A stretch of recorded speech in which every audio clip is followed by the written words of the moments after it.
ఈ వీడియోలో మనం ఆది శంకరాచార్యులకు సంబంధించిన ఎంసీక్యూస్ని చూస్తామండి. మొదటి ప్రశ్న, ఆది Shankaracharya was traditionally believed to be born in which year? అంటే ఆది శంకరాచార్యులు ఏ సంవత్సరంలో జన్మించారని సాంప్రదాయకంగా నమ్ముతారు. ఆన్సర్ ఏంటండి? ఆప్షన్ బి, క్రీస్తు పూర్వం 507, 507 BCE. సాంప్రదాయ గ్రంథాలు, మఠాలు మరియు పురాణాల ప్రకారం శంకరాచార్యులు క్రీస్తు పూర్వం 507లో జన్మించారని నమ్ముతారు. అయితే ఆధునిక చరిత్రకారులు ఆధారాలపై విశ్లేషణ చేసి ఈయనను క్రీస్తు సంవత్సరం 788 నుంచి 820 మధ్యకాలంలో జీవించిన వాడిగా భావిస్తారు. అందువల్ల పరీక్షల్లో సాంప్రదాయకంగా అని స్పష్టంగా అడిగితే 507 BCE అనే సమాధానం సరైంది. కానీ చరిత్రకారుల అభిప్రాయం ప్రకారం అని అడిగితే 788 CE అనే సమాధానం సరైంది. Next question, the birth place of Adi Shankaracharya is? Adi శంకరాచార్యులు జన్మస్థలం ఏది? ఆన్సర్ ఏంటండి?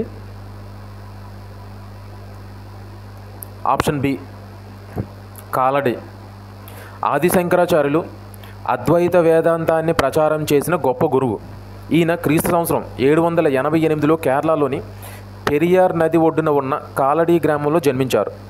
చిన్న వయసులోనే వేదాలు, ఉపనిషత్తులు మరియు ఇతర శాస్త్రాలను అభ్యసించి గొప్ప జ్ఞానాన్ని పొందారు. ఈయన భారతదేశం మొత్తం పర్యటించి సనాతన ధర్మాన్ని తిరిగి స్థాపించారు. ఈయన స్థాపించిన శృంగేరి, పూరి, ద్వారక మరియు బద్రీనాథ్ మఠాలు ఇప్పటికీ ఈయన ఆశయాలను ముందుకు తీసుకెళ్తున్నాయి. అయితే ఈ మఠాలు ఈయన జన్మస్థలాలు కావు. అందువల్ల సరైన సమాధానం Kaladi. Next question, who educated Adi Shankaracharya in Vedas and Upanishads during his childhood? Adi శంకరాచార్యులకు చిన్నతనంలో వేదాలు, ఉపనిషత్తులు బోధించింది ఎవరు? ఆన్సర్ ఏంటండి? బి, ఆయన తల్లి ఆర్యాంబ. శంకరాచార్యులు చిన్న వయసులోనే తండ్రి శివగురును కోల్పోయారు. తండ్రి మరణించిన తర్వాత ఆర్యాంబ తన కుమారుడికి వేదాలు, ఉపనిషత్తులు, ధర్మశాస్త్రాలు బోధిస్తూ ఆధ్యాత్మికంగా తీర్చిదిద్దింది. ఆమె శంకరుణ్ణి లోతైన శివభక్తిని పెంపొందించింది. శంకరుడు చిన్న వయసులోనే అద్భుతమైన జ్ఞానాన్ని ప్రదర్శించి తరువాత గోవింద భాగవత పాద వద్ద సన్యాసం తీసుకుని గురు శిష్య పరంపరలో అడుగుపెట్టాడు. నెక్స్ట్ క్వశ్చన్, ఆది Shankaracharya is considered A రీఇన్కర్నేషన్ of which deity?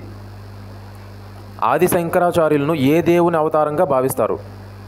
Answer ఏంటండి? సి, శివ. సనాతన ధర్మంలో జ్ఞానాన్ని ప్రచారం చేయడానికి, ధర్మాన్ని తిరిగి స్థాపించడానికి శివుడు భూమి మీద శంకరాచార్యుల రూపంలో జన్మించారని చాలామంది నమ్ముతారు. కేరళలోని కాలడిలో శివగురు మరియు ఆర్యాంబ దంపతులకు శంకరుడు జన్మించారు. చిన్న వయసులోనే అద్భుతమైన జ్ఞానాన్ని ప్రదర్శించి భారతదేశం అంతటా పర్యటించి అద్వైత వేదాంతాన్ని ప్రచారం చేశారు. అనేక మంది పండితులను వాదనల్లో ఓడించి సనాతన ధర్మాన్ని తిరిగి స్థాపించారు. ఈ కారణంగానే శంకరాచార్యులను జ్ఞానానికి, ఆధ్యాత్మికతకు ప్రతీకగా ఉన్న శివుని అవతారంగా భావిస్తారు. అనేక పురాణాలు, పవిత్ర గ్రంథాల్లో ఈ విషయాన్ని ప్రస్తావించారు. Next question, who was the Guru of Adi Shankaracharya? ఆది శంకరాచార్యులు గురువు ఎవరు? ఆన్సర్ ఏంటండి? సి, గోవింద భాగవత పాద. ఆది శంకరాచార్యులు తమ చిన్నతనంలోనే సన్యాసం స్వీకరించాలని నిర్ణయించుకున్న తర్వాత ఒక గురువు కోసం వెతుకుతూ నర్మదా నది ఒడ్డున ఉన్న గుహలో ఉన్న గోవింద భాగవత పాదుల దగ్గరికి వెళ్ళారు. గోవింద భాగవత పాదులు అద్వైత వేదాంతంలో గొప్ప పండితులు మరియు వేదాంత సూత్రాలపై గొప్ప జ్ఞానం ఉన్నవారు. శంకరులు తమ గురువును కలుసుకున్న తర్వాత సన్యాసంలో శిష్యుడిగా స్వీకరించమని కోరారు. గోవింద భాగవత పాదులు శంకరుల జ్ఞానానికి, నిబద్ధతకు ముగ్ధులే వారికి సన్యాస దీక్ష ఇచ్చారు.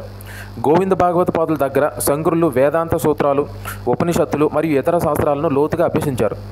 ఈ జ్ఞానం ఈయన అద్వైత వేదాంతాన్ని ప్రచారం చేయడానికి, భారతదేశం అంతటా ధర్మాన్ని తిరిగి స్థాపించడానికి ఎంతో సహాయపడింది. అందువల్ల ఈయన ఆధ్యాత్మిక గురువుగా గోవింద భాగవత పాదులు గుర్తింపు పొందారు. Next question, Govinda Bhagavata Pada was the disciple of? Govinda Bhagavata పాదులు ఎవరు శిష్యుడు? ఆన్సర్ ఏంటండి? ఆప్షన్ బి, గౌడపాదులు. సనాతన ధర్మంలోని అద్వైత వేదాంతంలో గురు పరంపర చాలా ముఖ్యమైనది. ఈ పరంపర ప్రకారం నారాయణుడు బ్రహ్మకు, బ్రహ్మ వశిష్ఠుడికి, వశిష్ఠుడు శక్తికి, శక్తి పరాశరుడికి, పరాశరుడు వ్యాసుడికి మరియు వ్యాసుడు శుకుడికి జ్ఞానాన్ని అందించారు. ఈ గురు పరంపరలో గౌడపాదులు వ్యాసుల శిష్యుడిగా కూడా కొన్ని సాంప్రదాయాల్లో నమ్ముతారు. కానీ ముఖ్యంగా గౌడపాదులు తన మాండూక్యకారిక అనే గ్రంథం ద్వారా అద్వైత వేదాంతాన్ని సుస్థిరం చేశారు. గోవింద భాగవతపాదులు గౌడపాదుల యొక్క ముఖ్య శిష్యుల్లో ఒకరు. వీరు తరువాత ఆది శంకరాచార్యులకు గురువుగా మారి గోవింద భాగవతపాదులు తరువాత ఆది శంకరాచార్యులకు గురువుగా మారి అద్వైత వేదాంతాన్ని ముందుకు తీసుకెళ్లేందుకు సహాయపడ్డారు. అందువల్ల గోవింద భాగవతపాదులు గౌడపాదులు శిష్యుడు అని చెప్పడం సరైంది. Next question, which of the following is not part of the traditional guru parampara of Adi Shankaracharya? ఆది శంకరాచార్యుల గురు పరంపరలో భాగం కానివారు ఎవరు?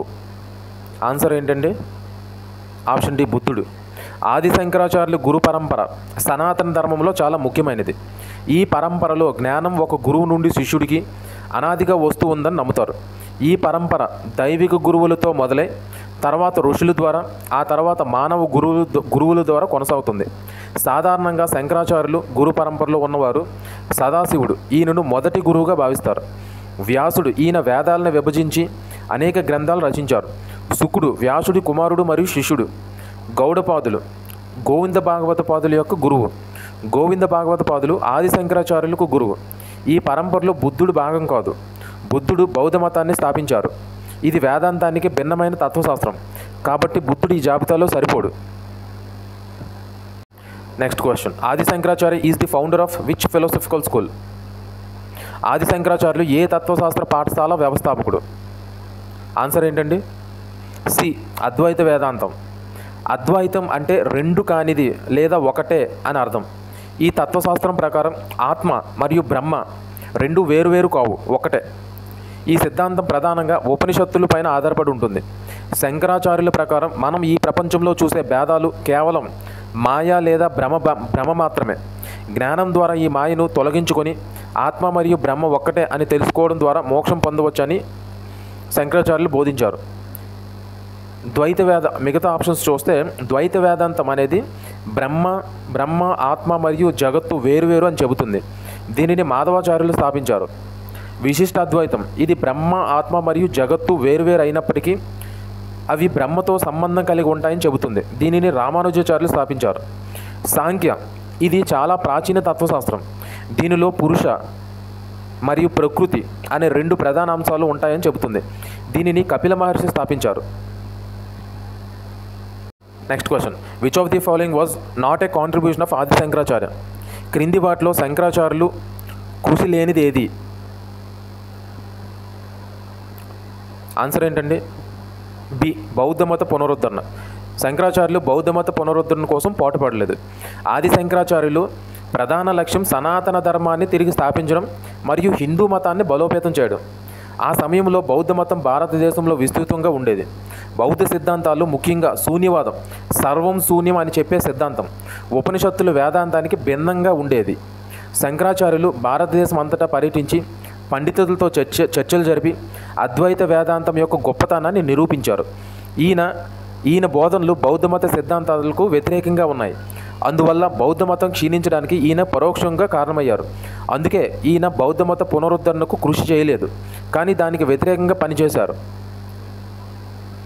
మిగతా ఆప్షన్స్ చూస్తే దశనామి సాంప్రదాయం. శంకరాచార్యులు భారతదేశంలోని వివిధ ప్రాంతాల్లో సన్యాసుల కోసం 10 శాఖలతో కూడిన ఈ సాంప్రదాయాన్ని దశనామి సాంప్రదాయాన్ని స్థాపించారు. సన్యాస సాంప్రదాయాన్ని పునరుద్ధరించడం. హిందూ మతంలో సన్యాసాన్ని క్రమబద్ధీకరించడానికి ఆధ్యాత్మిక మార్గాన్ని అనుసరించే వారిని సంఘటితం చేయడానికి ఈయన ఈ వ్యవస్థను పునరుద్ధరించారు. హిందూ ఆలోచనలను ఏకం చేయడం. ఈయన అద్వైత సిద్ధాంతం ద్వారా వివిధ హిందూ శాఖలైన శైవం, వైష్ణవం, శాక్తేయం, గణాపత్యం మరియు సౌరం సూర్యాదనలను ఏకం చేయడానికి ప్రయత్నించారు. దీనిని పంచాయతన పూజ అని అంటారు. కాబట్టి బౌద్ధమత పునరుద్ధరణ అనేది ఆది శంకరాచార్యుల సహకారం కాదు, కానీ మిగతావన్నీ ఆయన చేసిన గొప్ప పనుల్లో భాగం. తర్వాత ప్రశ్న, ది మత్ established in the western direction by ఆది శంకరాచార్య ఈజ్. ఆది శంకరాచార్యులు పశ్చిమ దిశలో స్థాపించిన మఠం ఏది? ఆన్సర్ ఏంటండి? డి. శారదా మఠం.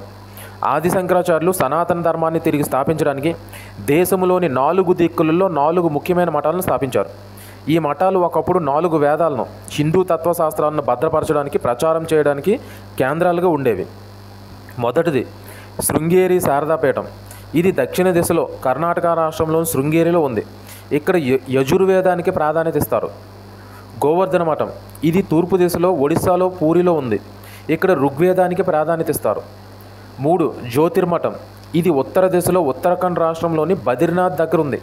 ఇక్కడ అథర్వణ వేదానికి ప్రాధాన్యత ఇస్తారు. శారదా మఠం. ఇది పశ్చిమ దిశలో గుజరాత్ రాష్ట్రంలోని ద్వారకాలో ఉంది. ఇక్కడ సామ్య వేదానికి ప్రాధాన్యత ఇస్తారు. అందువల్ల పశ్చిమ దిశలో స్థాపించిన మఠం శారదా మఠం. జ్యోతిర్మఠం ఎక్కడ ఉంది? ఆన్సర్ ఏంటండి? బద్రికాశ్రమం. Option C. ఆది శంకరాచార్యులు హిందూ ధర్మాన్ని తిరిగి స్థాపించడానికి దేశంలోని 4 దిక్కులలో 4 ముఖ్యమైన మఠాలను స్థాపించారు. వీటిని శంకరాచార్యుల మఠాలు లేదా పీఠాలు అని అంటారు. ఈ 4 మఠాలు దేశంలోని 4 ప్రాంతాల్లో ఉన్నాయి. శృంగేరి శారదాపీఠం. ఇది దక్షిణ భారతదేశంలోని కర్ణాటకలోని శృంగేరిలో ఉంది. గోవర్ధన మఠం. ఇది తూర్పు భారతదేశంలో ఒడిస్సాలోని పూరిలో ఉంది. శారదాపీఠం. ఇది ద్వారకాపీఠం. ఇది పశ్చిమ భారతదేశంలో గుజరాత్లోని ద్వారకలో ఉంది. జ్యోతిర్మఠ్. ఇది ఉత్తర భారతదేశంలో ఉత్తరాఖండ్లోని బద్రీనాథ్ దగ్గర ఉంది. ఈ మఠాలు ఆయా ప్రాంతాల్లో సనాతన ధర్మాన్ని, వేదాలను మరియు ఉపనిషత్తులను ప్రచారం చేయడానికి స్థాపించబడ్డాయి. అందువల్ల జ్యోతిర్మఠం బద్రికాశ్రమంలో ఉంది. Next question. Which Math is located in the southern direction? దక్షిణ దిశలో ఉన్న మఠం ఏది? దక్షిణ దిశలో ఉన్న మఠం శృంగేరి శారదాపీఠం. Answer B. ఆది శంకరాచార్యులు ధర్మాన్ని రక్షించడానికి మరియు దానిని ప్రచారం చేయడానికి భారతదేశంలోని 4 దిక్కుల్లో 4 ప్రధాన మఠాలను స్థాపించారు. ఈ మఠాలు ఒకప్పుడు విద్యా కేంద్రాలుగా, ఆధ్యాత్మిక కేంద్రాలుగా పనిచేశాయి. ఈ 4 మఠాలు తూర్పు దిశలో ఒడిస్సాలోని పూరిలో ఉన్న గోవర్ధన మఠం, పశ్చిమ దిశలో గుజరాత్లోని ద్వారకాలో ఉన్న శారదా మఠం, ఉత్తర దిశలో ఉత్తరాఖండ్లోని బద్రీనాథ్ దగ్గర ఉన్న జ్యోతిర్మఠం, దక్షిణ దిశలో కర్ణాటకలోని శృంగేరిలో ఉన్న శృంగేరి శారదాపీఠం. ఈ 4 మఠాలు వేరువేరు వేదాలను, సాంప్రదాయాలను అనుసరిస్తాయి. శృంగేరి మఠం యజుర్వేదానికి ప్రాధాన్యత ఇస్తుంది. ఆది శంకరాచార్యుల యొక్క మొదటి శిష్యుల్లో ఒకరైన సూరేశ్వరాచార్యులు ఈ మఠానికి మొదటి అధిపతిగా ఉన్నారు. అందువల్ల దక్షిణ దిశలో ఉన్న మఠం Sringeri Sharada Peetham. Next question. Which of the following was not a direct disciple of Adi Shankaracharya? ఆది శంకరాచార్యుల యొక్క ప్రత్యక్ష శిష్యుడు కానివారు ఎవరు అని అడిగాడండి. ఆన్సర్ ఏంటండి? డి. గౌడపాదులు. ఆది శంకరాచార్యులు భారతదేశం మొత్తం పర్యటించి అనేక మంది పండితులను తన శిష్యులుగా చేసుకున్నారు. వారిలో ముఖ్యంగా 4 ప్రధాన శిష్యులు ఉన్నారు. వీరు 4 మఠాలకు అధిపతులుగా ఉన్నారు. పద్మపాదుడు శంకరుల మొదటి శిష్యుడు. ఈయన పేరులోనే పద్మ అంటే పద్మమని, పాద అంటే పాదాలు అని అర్థం. శంకరులు కాలి కింద ఒక పద్మం పుట్టిందని నమ్మకం, అందుకే ఈ పేరు వచ్చింది. తోటకాచార్యుడు. ఈయన మొదట చాలా నెమ్మదిగా నేర్చుకునేవారు, కానీ గురువుపై ఉన్న భక్తి వల్ల గొప్ప పండితుడయ్యారు. హస్తమలక. ఈయన కూడా శంకరులు శిష్యుడు, జ్ఞానంలో గొప్పవారు. సూరేశ్వరాచార్యులు. ఈయన మొదటి కుమారుల భట్టు శిష్యుడు.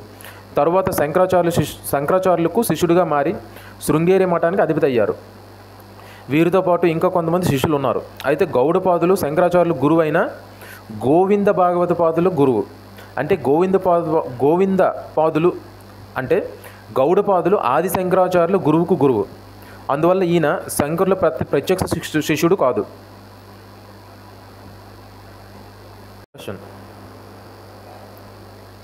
దశనామి సన్యాసి trace there lineage to? Dashnami సన్యాసులు తమ వంశాన్ని ఎవరికి చెందిందిగా చెప్పుకుంటారు? ఆన్సర్ ఏంటండి? బి. ఆది శంకరాచార్యులు 4 ప్రధాన శిష్యుల్లో ఒకరు. ఆది శంకరాచార్యులు సన్యాస సాంప్రదాయాన్ని క్రమబద్ధీకరించడానికి, ధర్మాన్ని రక్షించడానికి దశనామి సాంప్రదాయం అనే 10 శాఖలను స్థాపించారు. ఈ 10 శాఖలు: మొదటిది తీర్థశాఖ, రెండవది ఆశ్రమ శాఖ, మూడవది వనశాఖ, నాలుగవది అరణ్య శాఖ, ఐదవది గిరిశాఖ, ఆరవది పర్వత శాఖ, ఏడవది సాగర శాఖ, 8 సరస్వతి శాఖ, 9 భారతీ శాఖ, 10 పురి శాఖ. ఈ 10 శాఖల సన్యాసులు ఆది శంకరాచార్యులు స్థాపించిన 4 ప్రధాన మఠాలకు అనుబంధంగా ఉంటారు. శంకరులు నలుగురు ప్రధాన శిష్యులైన పద్మపాదుడు, హస్తమలక, తోటకాచార్యుడు మరియు సూరేశ్వరాచార్యులు ఈ మఠాలకు అధిపతులుగా వ్యవహరించారు. ఈ 4 మఠాలకు చెందిన సన్యాసులే దశనామి సాంప్రదాయానికి చెందినవారు. ఉదాహరణకు పూరి మఠానికి సంబంధించిన సన్యాసులు వన మరియు అరణ్య శాఖలకు చెందినవారు. అందువల్ల ఈ దశనామి సన్యాసులు ఆది శంకరాచార్యుల యొక్క 4 ప్రధాన శిష్యుల ద్వారా తమ గురు పరంపరను కొనసాగిస్తారు. ఆది Shankaracharya wrote commentaries on all of the following except. ఆది శంకరాచార్యులు క్రింది వాటిలో దేనిపై వ్యాఖ్యానం రాయలేదు? ఆన్సర్ ఏంటండి? ఆప్షన్ సి, యోగా సూత్రాలు. ఆది శంకరాచార్యులు అద్వైత వేదాంతాన్ని స్థాపించిన గొప్ప పండితుడు. ఈయన అనేక గ్రంథాలను రచించి హిందూ ధర్మానికి గొప్ప సేవ చేశారు. ఈయన రచనల్లో ముఖ్యమైనవి ప్రస్థానత్రయంపై రాసిన వ్యాఖ్యానాలు. ప్రస్థానత్రయం అంటే 3 ముఖ్యమైన గ్రంథాలు. అందులో మొదటిది భగవద్గీత. ఇది మహాభారతంలోని భాగం. శంకరాచార్యులు దీనిపై ఒక వ్యాఖ్యానాన్ని రచించి ఇందులో ఉన్న అద్వైత సిద్ధాంతాలను వివరించారు. రెండోది ఉపనిషత్తులు. మొత్తం 108 ఉపనిషత్తుల్లో ప్రధానమైన 10 ఉపనిషత్తులపై ఈయన వ్యాఖ్యానాలు రాశారు. 3 బ్రహ్మసూత్రాలు. ఇది వేదాంతంలోని చాలా ముఖ్యమైన గ్రంథం. దీనిపై శంకరాచార్యులు శారీరక భాష్యం అనే గొప్ప వ్యాఖ్యానాన్ని రచించారు. ఈ 3 గ్రంథాలతో పాటు శంకరాచార్యులు విష్ణు సహస్రనామంపై కూడా ఒక వ్యాఖ్యానాన్ని రాశారు. విష్ణు సహస్రనామం అంటే విష్ణువు యొక్క 1000 పేర్లు. ఈయన ఈ గ్రంథంపై రాసిన వ్యాఖ్యానంలో అద్వైత సిద్ధాంతాన్ని, భక్తి మార్గాన్ని సమన్వయం చేసి వివరించారు. అయితే యోగా సూత్రాలు పతంజలి మహర్షి రచించారు. ఇది సాంఖ్యతత్వానికి సంబంధించింది. ఆది శంకరాచార్యులు అద్వైత వేదాంతాన్ని ప్రచారం చేశారు. ఇది యోగా సూత్రాలకు కొంత భిన్నమైంది. అందువల్ల ఈయన యోగా సూత్రాలపై వ్యాఖ్యానం రాయలేదు. ఈయన ప్రధానంగా ప్రస్థానత్రయం మరియు కొన్ని ఇతర భక్తి గ్రంథాలపై దృష్టి పెట్టారు. Next question. The authorship of commentary on which Upanishad is debated. క్రింది ఉపనిషత్తుల్లో దేనిపై వ్యాఖ్యానం యొక్క రచయిత గురించి వివాదం ఉంది? ఆన్సర్ ఏంటంటే బి, శ్వేతాశ్వతర. ఆది శంకరాచార్యులు ప్రధానంగా ప్రస్థానత్రయం, భగవద్గీత, బ్రహ్మసూత్రాలు మరియు 10 ఉపనిషత్తులపై వ్యాఖ్యానాలు రాశారు. ఈయన రాసిన వ్యాఖ్యానాల్లో కొన్ని ఉపనిషత్తులపై ఆయన రచనలు కాదని కొందరు పండితులు వాదిస్తారు. దీనికి ప్రధాన కారణం కొన్ని వ్యాఖ్యానాల్లో అద్వైత సిద్ధాంతానికి భిన్నమైన అంశాలు కనిపించడం. మాండూక్య ఉపనిషత్తుపై గౌడపాదుల యొక్క మాండూక్యకారిక ఉంది. దీనిపై శంకరాచార్యులు వ్యాఖ్యానం రాశారు. కేన మరియు చాందోగ్య ఈ ఉపనిషత్తులపై శంకరాచార్యులు రాసిన వ్యాఖ్యానాల గురించి పెద్దగా వివాదం లేదు. ఇవి ఈయనవే అని అందరూ అంగీకరిస్తారు. శ్వేతాశ్వతర ఈ ఉపనిషత్తులో ఈ ఉపనిషత్తులో శివుడిని పరబ్రహ్మగా వర్ణించడం కనిపిస్తుంది. ఇది అద్వైత సిద్ధాంతంలోని నిర్గుణ బ్రహ్మ భావనకు కొంత భిన్నంగా ఉంటుంది. ఈ కారణం వల్ల ఈ వ్యాఖ్యానం నిజంగా శంకరాచార్యులదేనా అనే సందేహం కొంతమంది పండితులకు ఉంది. కానీ చాలామంది పండితులు ఇది ఆయనదే అని నమ్ముతారు. మొత్తానికి పైన ఇచ్చిన ఆప్షన్స్లో శ్వేతాశ్వతర ఉపనిషత్తుపై రాసిన వ్యాఖ్యానం యొక్క రచయిత గురించి మాత్రమే పండితుల మధ్య వివాదం ఉంది. Next question. ఆది శంకరాచార్యస్ టీచింగ్స్ ప్రైమరీలీ యూనిఫైడ్. అంటే ఆది శంకరాచార్యుల బోధనలు ప్రధానంగా దేనిని ఏకం చేశాయి? ఆన్సర్ ఏంటండి? ఆప్షన్ సి, హిందూ తత్వశాస్త్ర ఆలోచనలు ఏకం చేశాయి. ఆది శంకరాచార్యుల కాలంలో హిందూ మతంలో అనేక విభాగాలు, భిన్న అభిప్రాయాలు ఉండేవి. బౌద్ధ మతం మరియు జైన మతం కూడా బాగా ప్రాచుర్యంలో ఉండేవి. ఆ సమయంలో సనాతన ధర్మం బలహీనపడటంతో శంకరాచార్యులు భారతదేశం అంతటా పర్యటించి వేదాంతం యొక్క సారాంశాన్ని ప్రజలకు బోధించారు.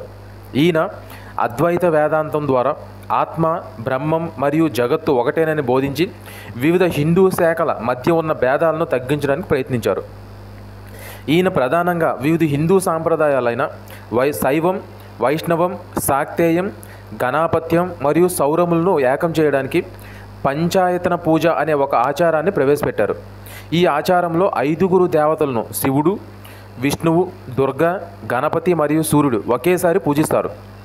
ఈ పూజ ద్వారా వివిధ దేవతలకు చెందిన భక్తుల్ని ఏకం చేసి అంతిమంగా అందరూ ఒక పరబ్రహ్మనే పూజిస్తున్నారని చెప్పడానికి ప్రయత్నించారు. అయితే ఈయన బౌద్ధ మరియు జైన సిద్ధాంతాలకు వ్యతిరేకంగా వాదించి సనాతన ధర్మాన్ని తిరిగి స్థాపించారు. అందువల్ల ఈయన ప్రధానంగా హిందూ తత్వశాస్త్ర ఆలోచనలను ఏకం చేయడానికి కృషి చేశారు. కేవలం శైవం మరియు వైష్ణవ శాఖలను మాత్రమే కాదు, మిగతా అన్ని శాఖలను కూడా ఏకం చేశారు. నెక్స్ట్ క్వశ్చన్, లాస్ట్ క్వశ్చన్ చూద్దాం. His reforms impacted which of the following? ఆది శంకరాచార్యుల సంస్కరణలు క్రింది వాటిలో దేనిపై ప్రభావం చూపాయి? ఆన్సర్ ఏంటండి? బి. ఆధ్యాత్మిక సంస్థలు మరియు ఆచారాలపై ప్రభావం చూపాయి. ఆది శంకరాచార్యులు ఒక ఆధ్యాత్మిక గురువు మరియు తత్వవేత్త. ఈయన తన జీవితాన్ని సనాతన ధర్మాన్ని తిరిగి స్థాపించడానికి, దాన్ని బలోపేతం చేయడానికి అంకితం చేశారు. ఈయన తీసుకువచ్చిన సంస్కరణలు ఎక్కువగా మతం, ఆధ్యాత్మికత మరియు సమాజం యొక్క ఆధ్యాత్మిక జీవితానికి సంబంధించినవి. భారతదేశంలోని 4 దిక్కుల్లో పూరి, శృంగేరి, ద్వారక, బద్రీనాథ్ 4 మఠాలను స్థాపించడం ద్వారా ఈయన మఠ వ్యవస్థకు ఒక క్రమబద్ధతను తీసుకొచ్చారు. ఈ మఠాలు అప్పటి నుండి నేటి వరకు ఆధ్యాత్మిక కేంద్రాలుగా, విద్యా కేంద్రాలుగా కొనసాగుతున్నాయి. సన్యాసుల కోసం ఒక వ్యవస్థను ఏర్పాటు చేసి వారిని దశనామి సాంప్రదాయం క్రింద 10 శాఖలుగా విభజించారు. ఇది సన్యాస జీవితానికి ఒక క్రమశిక్షణను తీసుకొచ్చింది. వివిధ దేవతలను పూజించే భక్తులను ఏకం చేయడానికి ఈయన పంచాయతన పూజను ప్రవేశపెట్టారు. ఇది 5 ప్రధాన దేవతలను శివుడు, విష్ణువు, శక్తి, గణపతి, సూర్యుడు ఒకే పూజలో పూజించే ఆచారం. దీని ద్వారా వివిధ శాఖల మధ్య ఉన్న విభేదాలు తగ్గాయి. ఈయన అద్వైత వేదాంతాన్ని ప్రచారం చేసి ఆత్మ, బ్రహ్మం మరియు జగత్తు ఒకటేనని బోధించారు. ఇది ప్రజల ఆధ్యాత్మిక ఆలోచనలపై గొప్ప ప్రభావం చూపింది. పైన పేర్కొన్న సంస్కరణలన్నీ ఆధ్యాత్మిక జీవితానికి సంబంధించినవే. రాజకీయ పరిపాలన, వ్యవసాయ పద్ధతులను లేదా వాణిజ్య మార్గాలతో ఈయనకు ఎలాంటి సంబంధం లేదు. ఈయన ప్రధాన లక్ష్యం ఆధ్యాత్మిక పునరుజ్జీవనం.